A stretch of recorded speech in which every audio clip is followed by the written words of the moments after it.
itong match-up. Game number 2 ng Euphoria and Onyx Arsenals. Pero for Onyx, if they really want to prolong their tournament life, ito na yung moment na yun. Kailangan na nilang ibigay talaga yung best nila dito. Kasi for Euphoria, parang bumabawi talaga sila mula doon sa pagkatalo nung nakaraan sa Onyx. And one of the reasons why it's better protection para kay Boyzone dahil na naman nung unang it's a better way to catch dito si Shizo. Si Boyzone on the other end. Kasi at least kung hindi man mahuli ni Zone, at least nakastay siya kay Shizo. Kung magkakaroon kay Shizo, pwede niya kagatin agad eh. So magbabati-bati sila. Oo.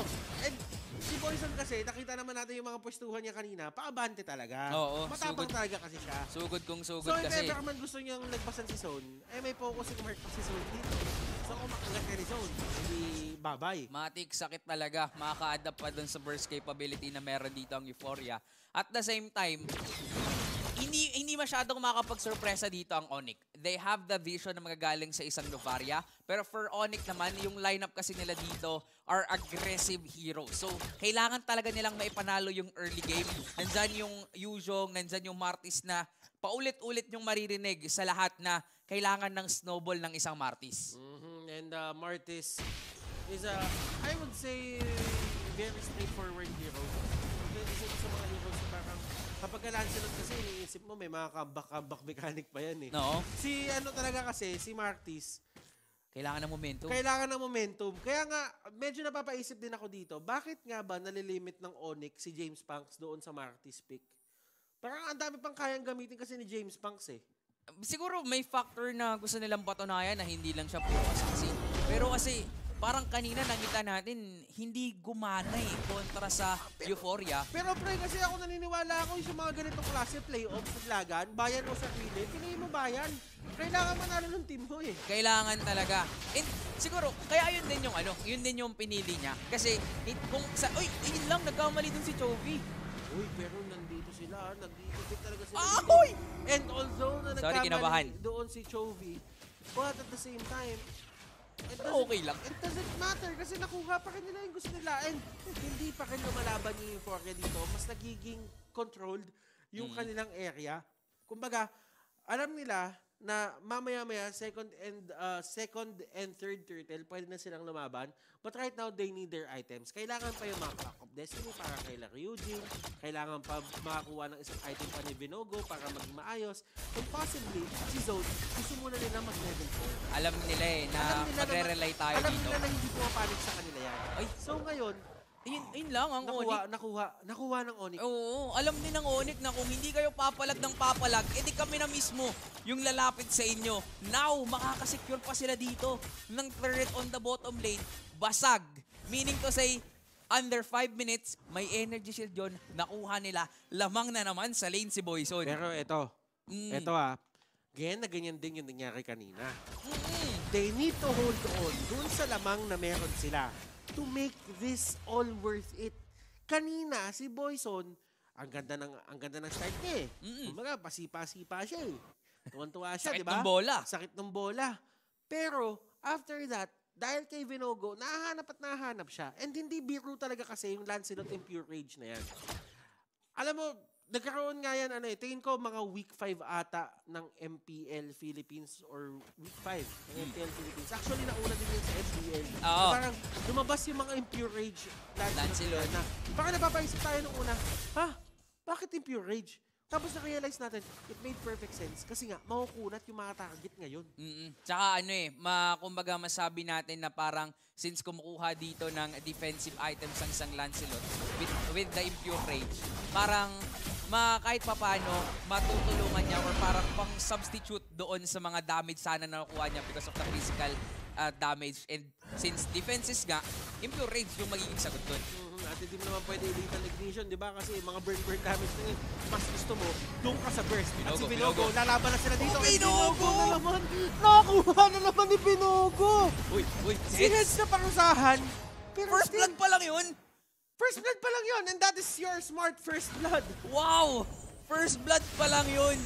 Pangalawang turtle, lumaban nga ang Euphoria. Retribution ni Mr. Consistent Binogo ang makakasecure nun. At kung lalaban pa rin siya dito. Pero for Onyx, pumatay na lang sila dito ng isa. Ang bilis nilang nag-U-turn. Si Heads na lang muna ang targetin natin. Pero si Ryujin, napasama yata yung pwesto niya dito. Pero ang target lang talaga nila, nakawan ng resources si Binogo. I think at this point, alam na ng Binogo yung mga next steps na gagawin dito ni James Panks. Alam niya na hindi din nakapag-retry yun in the first place. Kaya naman hindi na kukulitin. Pero si Der dito, naiiwan na rin. And kahit pa paano, Onyx, they are really winning yung lane nila this time around. As in kanina, nananalo sila pero nabaliktad din agad. Pero ngayon, nahahawakan nila ng mas matagal. Dito yung kalamangan nila. At si Zone, sinusubukan nila humanap nung mga hooks na yan. At dahil nga pala doon sa may Astral Echo and Astral Recall na pwedeng ibato ng isang ni Ryujin, Mas mas madali. nagiging madali para kay Zone na humuli ng isang member dito na side ng Onyx Arsenal. Pero hindi pa tayo nakakita ng totally hook na nanggaling dito kay Zone. Kasi for Onyx naman, pinipili nilang hindi makipag-away doon sa pwesto na kung saan nandun si Zone. Tinatry nilang sila talaga yung mag-control ng laban by actually evading nga eh. Umiiwas talaga sila kung nasaan ang 5 miyembro ng Euphoria. And surprisingly, walang nagbabantay Nakita dun mo sa yung taas. gamit ni Boyko? Oh. Nakita mo yung gamit ni Boyko? Oh. Hasclos. Di ba, pag nag-hasclos ka, ang next step usually, Berserkers. Siya hindi. Anong Windtalker. pinitinding na itayo? Windtalker. Gusto talaga mag-push. Gusto nila mag-push ng base ngayon. Tsaka movement speed. Gusto nilang lumaban ngayon. Gusto nilang mag-push. Nagpa... You don't usually see this, pero dumating na tayo dito sa punto ng MDL Philippines Season 2 na pati yung items, ina-adapt na rin. Kung ano yung objective, kung ano yung galaw. Ito na talaga yung pinaka sa Pinas. Pero ang ganda na huli! Ang ganda na huli doon ni Zone! Pero hindi naging enough yung damage.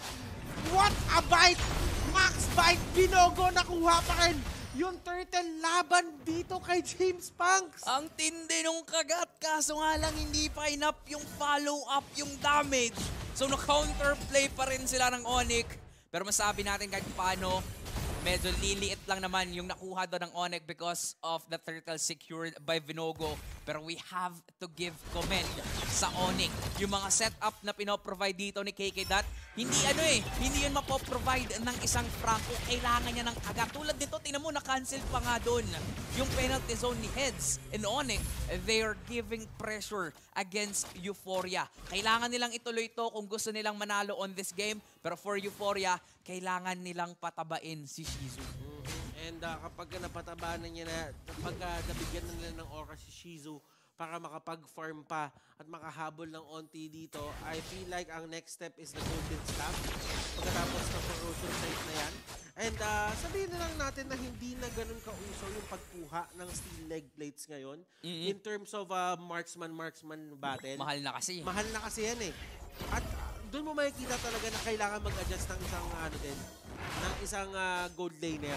Kasi kapag kumuha ka ng leg plates, ang ibig sabihin yan, mauunang makukuha ng kalaban mo yung second item niya.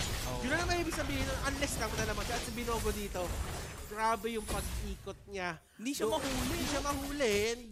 Lancelot eh. Diba? Ang daming dash na na-maximize niya dito, pero kailangan niya ding maging maingat sa mga ganun. Kasi hindi natin may pagkakaila, lamang na lamang ang Onyx, 3.4k. So if magiging risky doon si Binogo, it's either manalo siya doon sa pagkuha niya ng risk at mabaliktad nila yung laban, or mas lumaki lang yung lead na meron ng Onyx. At si Binogo Ayan, dito, oh. ang primary target, makakatakas pa siya. Yes, he will. Thorn Rose ng palayo, and grabe yung iniiwasang panganib dito ni Binogo. Sama-sama talaga sila. At habang nangyayari yun lahat, ay sinusubukan din yung James Panks dito na hipan yung gitnang torre dito ng side ng Isang hipan na lang eh. Kasi Tutumba gusto na eh. nilang lumiit yung mapa ni Binogo. Kaso ayaw talaga eh. Kung ayaw isipon yung Euphoria. Kasi alam nila, even though mababa na yun, Binaburst it nila. still serves its purpose. Pero may nahuli sa may likod. And Ryujin with the steal! Oh my goodness there! Ang ganda ng pagpasok niya. Ang ganda ng pag-zone out niya. Ang pangalan niya there. Yung kalaban niya may zone. But then again, guys, Siya yung nakapag-zone na matindi dito and Ryujin with just a sliver of, alam mo yun, na-pick niya lang ng onte. Binato niya yung recall. Sabay-sabay sila sumigaw. Pre, eto na, sabay-sabay tayo. The Astral Recall, pak! Tumama. Boom! Nahuli yung Lord. Tindi ng ginawa dun. Ang tindi ng ginawa. Sobrang lupit mo, Ryujin, sa pagnakaw ng Lord na yun. At dahil dun, lumamang ulit ang Euphoria, not on the gold, but on the control on the game. Onyx, they need to reset. Kailangan nilang mag-reset dito kasi panalo na sila dun eh. 5 versus 4 yun. Men, hindi pa nakaka-retry nang nakuha ni James Punks yung Lord. Yung Lord, oo nga. Dito sa seryeng ito, hindi ba siya nakakagawa nun? Napipressure ba si James Punks? I feel like there's this certain pressure. Kanina si Binogo, in your face talaga, nire-retry niya nakatakapan. Pero nung panahon na makakuha na si James Punks, naagawan naman siya nung walang retry. Ayun yung ayun yung masakit doon eh, bilang isang retribution holder Jungler. Oh, bilang isang jungler. Kahapon nag-RG kami, nangyari sa akin yun. Sorry talaga ako ng sorry. Hindi kasi ako hindi ako nagja-jungle, pero alam mo yun, parang walang retribution yung kalaban mo pero nanakawan ka. 'Di ba? Masakit talaga yun. Masakit sa pakiramdam yun and somehow ako naniniwala ako for us pagka naagawan ka na ng isang retry, naagawan ka na ng isang objective, may doubt na sa sarili mo kung makukuha mo yung next. Kung kaya mo pa ba, di ba? Kung kaya mo pa yung next eh. So ngayon, kailangan ng fast reset dito ng side ng Onyx Arsenals. Hindi nila pwedeng iwan ng ganito to. Now zone, nakikita naman natin na in terms of the assist department ay hindi pa talaga siya nakakuha dito ng kill. Actually, wala pang ang kills dito yung mga members ng Euphoria. Oo nga. Pero even though ganun yung nangyayari, ramdam mo yung aura ng Euphoria. Kumbaga, hindi pa sila nakakuha ng kill, pero sila yung pakiramdam mong lamang. Dahil din yun doon sa pagkakakuha ng Lord. And to add up lang din kung bakit nila nakukuha yung lead or yung control ng game, nakahiwalay lang si Binogo. Hindi siya mapatay dito ng Onyx, masyado siyang magaslaw. Meanwhile for Euphoria, ang tanging goal lang nila as of now, pag-farmin muna si Shizu, bantayan natin si Shizu, umikot tayo doon sa malapit kay Shizu. Kasi ngayon, kung usapang oras at items lang din, Masaya for sure, Shizu. masakit na talaga yan. Masaya Shizu, parang pre, galing nyo ah, parang maybe it's my time to shine right now, sabi ni Shizu. Kasi palumpalo na yan eh, gusto niya na ipalo yan. Sabi niya, gusto ko na i-taste Shuriken ito. yun, bato-bato ko na to. Bato-bato na ng mga bato-bato na siya ng mga kanyang mga shuriken, di ba? Ano ba yan? Yeah, mga light wheels. Ayun, yun yung tamang term. Mga light wheels. may shuriken kasi, parang naka-shuriken kasi. Parang ninja yung yung isang Gary kapag nagalit eh. Pero for Onyx naman, hindi natin may pagkakaila na nasa kanila naman yung lead. But now, kailangan isipin ni James Punks na hindi siya nagkamali kanina. Kailangan niyang i-reset talaga yon para hindi magkaroon. Pero this is easily said than done. Madali lang sabihin para sa amin to, pero mahirap yon para kay James Punks. Oy, pero nakakaulit. Ang inagat!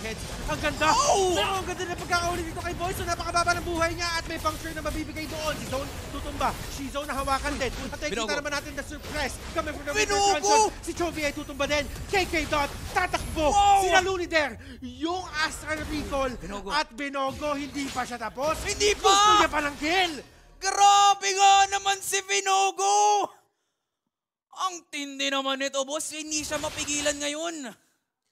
Si Binogo, never niya binigo yung kanyang mga kampe. Nakita Oo. Parang medyo, Sorry. parang medyo wala ah. Parang medyo Hindi, wala. sorry. Tama naman. Hindi, pre, medyo Hindi. wala. Tanggap ko. Hindi niya binigo. Hindi niya binigo. Binigo. Yan, tama yan. Sorry, hindi pa ako makamove on kasi. Ang galing kasi. Sa totoo lang, doon natin nakita na ang hirap hulihin ni Binogo. And ang surprising para sa akin, tumatagal na siya sa team fight at the same time, siya pa yung nagdi-dish out ng damage. Patay doon si Shizu. Patay doon si Zone. Pero hindi natin may pagkakailan ng ganda rin ng kagat na ginawa ni Zone. Plus the penalty zone ang galing kay Heads. Pero for Onyx, parang ang hirap sa kanila if sila yung mag-initiate na mag-initiate. Lagi silang naka-counter. Dito may advantage yung side ng Euphoria. Clumped up together. Astral Echo. Wow! Ang daling mag-hook.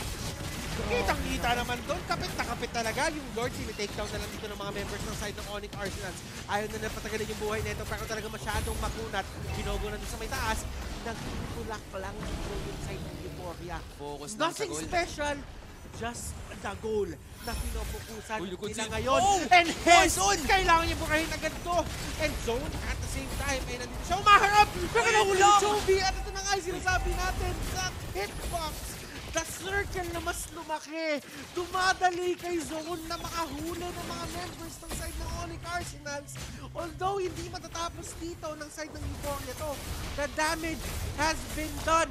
Ito na ba yung lamat na pipigil sa playoff run ng side ng Onyx Arsenals? Yan yung kailangan nilang pigilan sa totoo lang if tayo ang nasa posisyon na ng Onyx. Magandang depensa pa rin naman, we should say, kasi nga naman hindi pa rin natapos. Kasi if we're gonna look at it, parang ang Euphoria, nandun na yung intention nilang tapusin yung laban eh.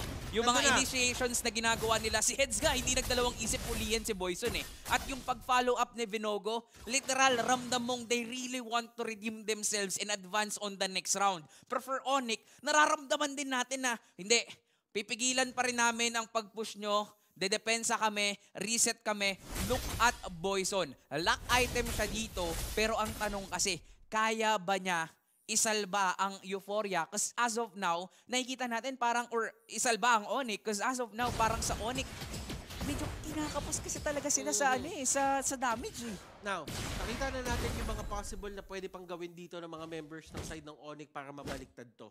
I want to go to the storyline a bit dito ngayon ng MDLTH Season 2. Kapag ka natanggal dito yung Onyx, balik lang. Oh, grabe my naman yung God. ayaw mo pagkwentuhin.